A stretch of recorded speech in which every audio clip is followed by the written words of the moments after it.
The Group of 20 is a forum for the governments and central bank governors from 20 major economies. The members, shown highlighted on the map at right, include 19 individual countries: Argentina, Australia, Brazil, Canada, China, France, Germany, India, Indonesia, Italy, Japan, Republic of Korea, Mexico, Russian Federation, Saudi Arabia, South Africa, Turkey, United Kingdom, United States, Euro, and the European Union, with Spain participating as a permanent guest, and further short-term guests named annually by the group's rotating chairperson. The EU is represented by the European Commission and by the ECB.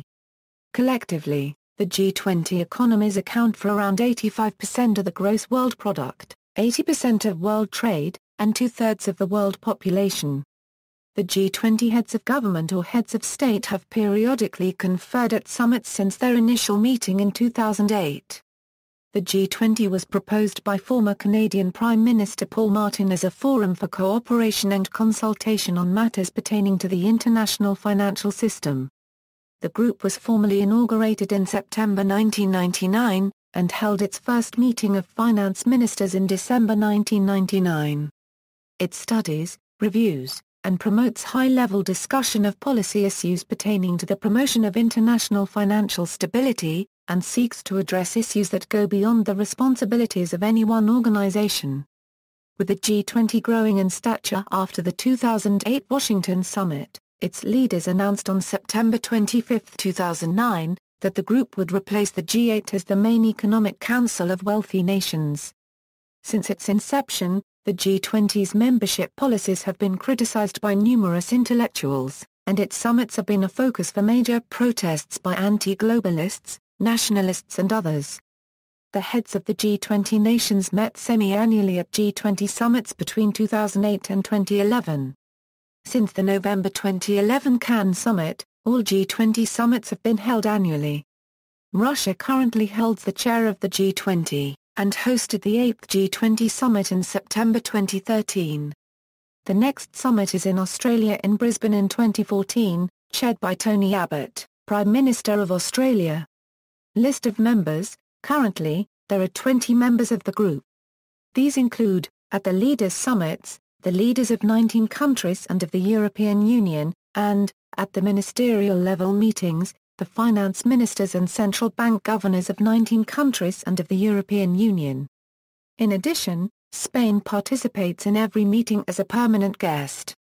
The first of the tables below lists the member entities and their heads of government, finance ministers and central bank governors. The second table lists relevant statistics such as population and GDP figures for each member, as well as detailing memberships of other international organizations, such as the G7, BRICS or Mint. Total GDP figures are given in millions of US dollars. Leaders. History. The G20, which superseded the G33, was foreshadowed at the Cologne summit of the G7 in June 1999, but was only formally established at the G7 finance ministers meeting on September 26, 1999. The inaugural meeting took place on December 16, 1999 in Berlin. In 2008, Spain and the Netherlands were included, by French invitation, in the G20 Leaders Summit on Financial Markets and the World Economy. The theme of the 2006 G20 meeting was Building and Sustaining Prosperity. The issues discussed included domestic reforms to achieve sustained growth, global energy and resource commodity markets, reform of the World Bank and IMF, and the impact of demographic changes due to an aging population. Trevor Manuel, the South African Minister of Finance, was the chairperson of the G20 when South Africa hosted the secretariat in 2007. Guido Mantega, Brazil's Minister of Finance, was the chairperson of the G20 in 2008. Brazil proposed dialogue on competition in financial markets, clean energy and economic development and fiscal elements of growth and development.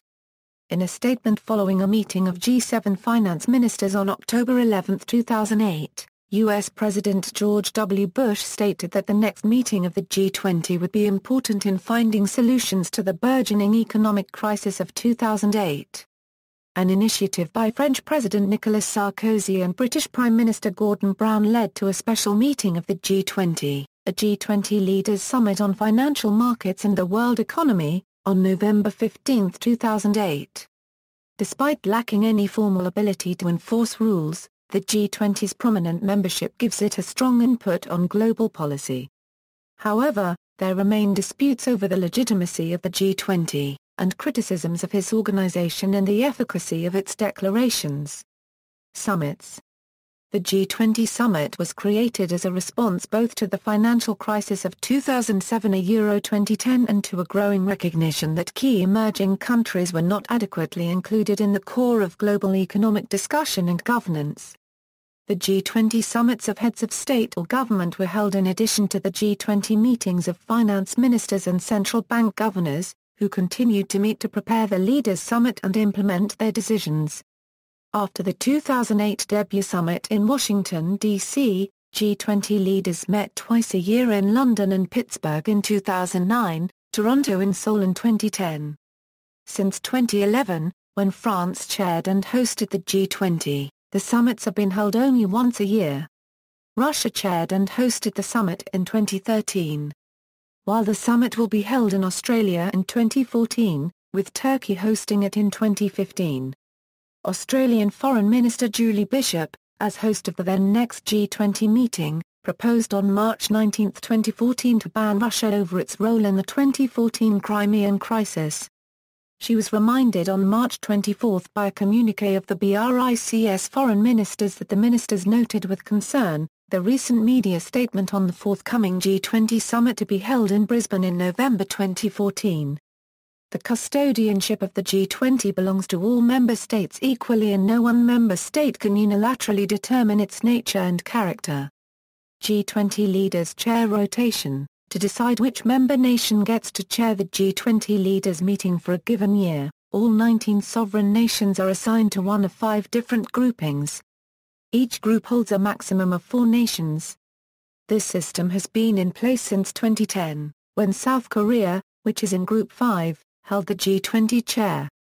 In 2013, Russia, which is in Group 2, hosted the G20 Leaders Summit.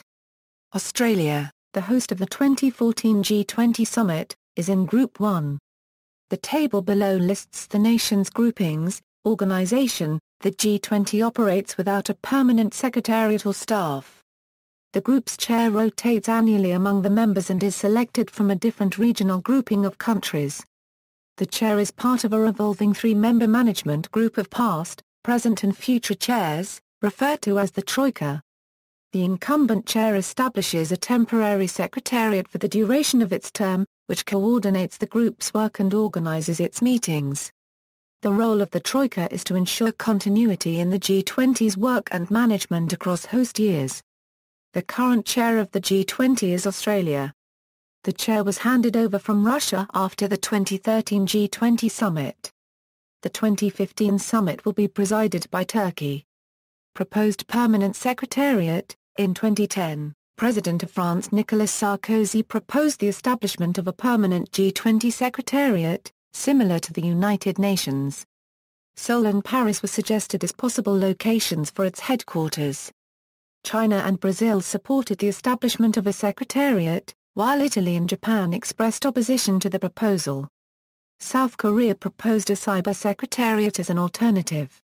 List of members. Currently, there are 20 members of the group. These include, at the leaders' summits, the leaders of 19 countries and of the European Union, and, at the ministerial level meetings, the finance ministers and central bank governors of 19 countries and of the European Union. In addition, Spain participates in every meeting as a permanent guest. The first of the tables below lists the member entities and their heads of government, finance ministers and central bank governors. The second table lists relevant statistics such as population and GDP figures for each member, as well as detailing memberships of other international organizations, such as the G7, BRICS or Mint. Total GDP figures are given in millions of US dollars. Leaders, member country data. In addition to these 20 members, the chief executive officers of several other international forums and institutions participate in meetings of the G20. These include the managing director and chairman of the International Monetary Fund, the president of the World Bank, the International Monetary and Financial Committee and the chairman of the Development Assistance Committee. The G20's membership does not reflect exactly the 19 largest national economies of the world in any given year. The organization states, all 19 member nations are among the top 33 economies as measured in GDP at nominal prices in a list published by the International Monetary Fund for 2013. Not represented by membership in the G20 are Switzerland, Norway, Taiwan, the United Arab Emirates, Thailand, Colombia, Venezuela, and Iran, even though they rank higher than some members. Spain, the Netherlands, Sweden, Poland, Belgium and Austria are included only as part of the EU, and not independently. When the country's GDP is measured at purchasing power parity rates, all 19 members are among the top 25 in the world on April 2014, according to the IMF. Iran, Taiwan and Thailand are not G20 members, while Spain, Poland and the Netherlands are only included in the EU slot. However, in a list of average GDP, calculated for the years since the group's creation at both nominal and PPP rates, only Spain, the Netherlands, Poland, Taiwan, Thailand and Iran appear above any G20 member in both lists simultaneously. Spain, being the 13th largest economy in the world and 5th in the European Union in terms of nominal GDP, is a permanent guest of the organization, although the Spanish government's policy is to not request official membership. As such, a Spanish delegation has been invited to, and has attended, every G20 heads of state summit since the G20's inception. Role of Asian countries. A 2011 report released by the Asian Development Bank predicted that large Asian economies such as China and India would play a more important role in global economic governance in the future. The report claimed that the rise of emerging market economies heralded a new world order, in which the G20 would become the global economic steering committee. The ADB furthermore noted that Asian countries had led the global recovery following the late 2000s recession. It predicted that the region would have a greater presence on the global stage, shaping the G20's agenda for balanced and sustainable growth through strengthening intra-regional trade and stimulating domestic demand. Invitees. Typically, several participants that are not permanent members of the G20 are extended invitations to participate in the summits. Each year, the chair of the Association of Southeast Asian Nations, the chair of the African Union and a representative of the New Partnership for Africa's Development are invited in their capacities as leaders of their organizations and as heads of government of their home states. Additionally, the leaders of the Financial Stability Board, the International Labour Organization, the International Monetary Fund, the Organization for Economic Cooperation and Development, the United Nations, the World Bank Group and the World Trade Organization are invited and participate in pre-summit planning within the policy purview of their respective organization. Spain is a permanent non-member invitee. Other invitees are chosen by the host country, usually one or two countries from its own region. For example, South Korea invited Singapore. International organizations which have been invited in the past include the Asia-Pacific Economic Cooperation, the Basel Committee on Banking Supervision, the Commonwealth of Independent States, the Eurasian Economic Community, the European Central Bank, the Food and Agriculture Organization, the Global Governance Group and the Gulf Cooperation Council. Previously, the Netherlands had a similar status to Spain, while the rotating presidency of the Council of the European Union would also receive an invitation, but only in that capacity and not as their own state's leader. As of 2014, leaders from the following nations have been invited to the G20 summits: Benin, Brunei, Cambodia, Chile, Colombia, Equatorial Guinea, Ethiopia, Kazakhstan, Malawi, Mauritania, Myanmar, the Netherlands, New Zealand, Nigeria, Senegal, Singapore, Spain, Switzerland, Thailand, the United Arab Emirates and Vietnam. Permanent guest invitations, criticisms, exclusivity of membership. Although the G20 has stated that the group's economic weight and broad membership gives it a high degree of legitimacy and influence over the management of the global economy and financial system, its legitimacy has been challenged. With respect to the membership issue, U.S. President Barack Obama has noted the difficulty of pleasing everyone. Everybody wants the smallest possible group that includes them. So, if they're the 21st largest nation in the world, they want the G21, and think it's highly unfair if they have been cut out. A 2011 report for the Danish Institute for International Studies, entitled The G20 and Beyond, Towards Effective Global Economic Governance, criticized the G20's exclusivity, highlighting in particular its underrepresentation of the African continent. Moreover, the report stated that the G20's practice of inviting observers from non-member states is a mere concession at the margins, and does not grant the organization representational legitimacy.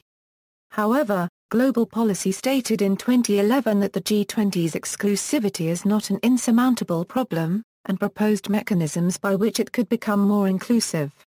Norwegian Perspective, in a 2010 interview with Der Spiegel, Norwegian Foreign Minister Jonas Gahr Støre recalled the G20 one of the greatest setbacks since World War II. Although Norway is a major developed economy and the seventh largest contributor to UN international development programs, it is not a member of the EU, and thus is not represented in the G20 even indirectly. Norway, like the other 173 nations not among the G20, has little or no voice within the group. Støre characterized the G20 as a self-appointed group, arguing that it undermines the legitimacy of international organizations set up in the aftermath of World War II, such as the IMF, World Bank and United Nations. The G20 is a self-appointed group. Its composition is determined by the major countries and powers. It may be more representative than the G7 or the G8, in which only the richest countries are represented, but it is still arbitrary.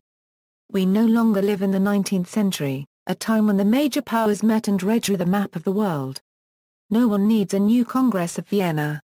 Global Governance Group Response. In June 2010, Singapore's representative to the United Nations warned the G20 that its decisions would affect all countries, big and small, and asserted that prominent non-G20 members should be included in financial reform discussions. Singapore thereafter took a leading role in organizing the Global Governance Group, an informal grouping of 28 non-G20 countries with the aim of collectively channeling their views into the G20 process more effectively. Singapore's chairing of the 3G was cited as a rationale for inviting Singapore to the November 2010 G20 summit in South Korea. Foreign Policy Critiques. The American magazine Foreign Policy has published articles condemning the G20, in terms of its principal function as an alternative to the supposedly exclusive G8. It questions the actions of some of the G20 members, and advances the notion that some nations should not have membership in the first place. For example, it has suggested that Argentina should be formally replaced in the group by Spain, because Spain's economy is larger. Furthermore, with the effects of the Great Recession still ongoing, the magazine has criticized the G20's efforts to implement reforms of the world's financial institutions, branding such efforts as failed. On June 14, 2012, an essay published by the National Taxpayers Union was forwarded to Foreign Policy, espousing a critical view of the application of G20 membership. The essay's authors, Alex Brill and James K. Glassman, used a numerical table with 7 criteria to conclude that Indonesia, Argentina, Russia and Mexico do not qualify for G20 membership, and that Switzerland, Singapore, Norway and Malaysia had overtaken some of the current members. However, the gap between current members Mexico and Russia and the lower-ranked entries in the author's list was only slight. Thus, it was concluded that there is no obvious group of 20 nations that should be included in the G20, and that fair and transparent metrics are essential, as they justify the difficult decisions that will be required in order to differentiate among similarly situated countries. Wider concerns. The G20's transparency and accountability have been questioned by critics, who call attention to the absence of a formal charter and the fact that the most important G20 meetings are closed-door. In 2001, the economist Francis Stewart proposed an Economic Security Council within the United Nations as an alternative to the G20. In such a council, members would be elected by the General Assembly based on their importance in the world economy, and the contribution they are willing to provide to world economic development. The cost and extent of summit-related security is often a contentious issue in the hosting country, and G20 summits have attracted protesters from a variety of backgrounds, including information activists, nationalists, and opponents of fractional reserve banking and crony capitalism. In 2010, the Toronto G20 summit sparked mass protests and rioting, leading to the largest mass arrest in Canadian history. Current leaders. See also, G7, G8, Emerging Power, Global Governance, an academic journal on international relations, Great Power, Middle Power, Regional Power, References. Further reading, Haas, P.M. Introduction. Epistemic Communities and International Policy Coordination, International Organization 46, 11 Euro 35. Hagel, Peter I. The G8 System and the G20 Evolution, Role and Documentation. Aldershot, Hampshire, Ashgate Publishing 13 ISBN 978-0-7546-4550-4 ISBN 0-7546-4550-9. OCLC 277231920. Reynalda, Bob and Butjan Verbeek Autonomous Policy Making by International Organizations. London, Routledge. 10 ISBN 0-415-16486-9/13 ISBN 978-0-415-16486-3. 13 ISBN 978-0-203-45085-7. 10 ISBN 0-203-45085-X. OCLC 39013643. Augusto Lopez Claros, Augusto, Richard Summons and Mark Yozan. The International Monetary System and the IMF, and the G20 A Great Transformation in the Making? Basingstoke, Palgrave Macmillan. 10 ISBN 0-230-52495-8/13 ISBN 978-0-230-52495-8. OCLC 255621756. Danish Institute for International Studies. The G20 and Beyond, Towards Effective Global Economic Governance. Copenhagen, Denmark, Jacob Vestergaard. External links, official G20 website, G20 website of the OECD, G20 Information Center from the University of Toronto, a guide to committees, groups, and clubs from the International Monetary Fund, G20 Special Report from The Guardian, IPS News Euro G20 Special Report, the G20's role in the post-crisis world by FRIDE. The Group of 20 Euro A History, 2007, Economics for Everyone, G20 Euro Gearing for Growth.